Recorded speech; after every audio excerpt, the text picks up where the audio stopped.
بسم اللہ الرحمن الرحیم الحمد للہ رب العالمین والصلاة والسلام علی رسولہ الکریم اما بعد۔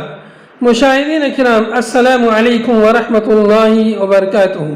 آج میں آپ کی خدمت میں کتاب نعمت المنان مجموع فتاوی فضیلت دکتور فضل الرحمن المدنی رحمہ اللہ سے ایک اہم مسئلہ صدقۃ الفطر کے تعلق سے لے کر حاضر ہوا ہوں۔ آپ رحمہ اللہ سے سوال کیا گیا، کیا صدقۃ الفطر میں دھان نکالنا جائز ہے؟ برائے کرم جلد از جلد جواب عنایت فرمائیں، کیونکہ اس کے بارے میں سخت اختلاف ہے۔ علماء کرام بھی آپس میں مختلف ہیں۔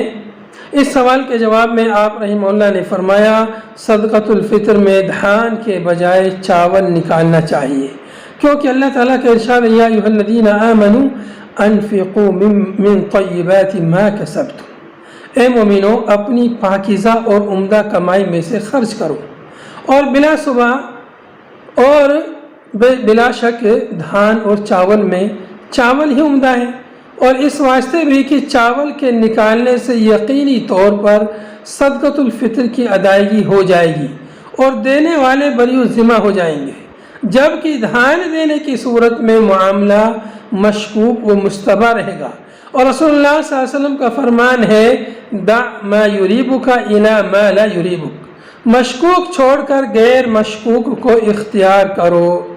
اور ایک دوسری حدیث میں فرمایا، الحلال بین والحرام بین وبینہما مشبہات لا يعلمها كثير من الناس فمن اتقى المشبہات استبرأ لدینہ وعرضہ، یعنی حلال واضح ہے اور حرام بھی واضح ہے، اور دونوں کے درمیان کچھ مشتبہ چیزیں ہیں جس کو اکثر لوگ نہیں جانتے ہیں، اور جس نے مشتبہ چیزوں سے اجتناب کیا اس نے اپنے دین و عزت کو بچا لیا۔ نیز اس میں فقراء و مساکین کے لیے سہولت و آسانی ہے، کیونکہ اسے فوراً پکا کر کھا سکتے ہیں، جبکہ دھان میں یہ سہولت نہیں ہے۔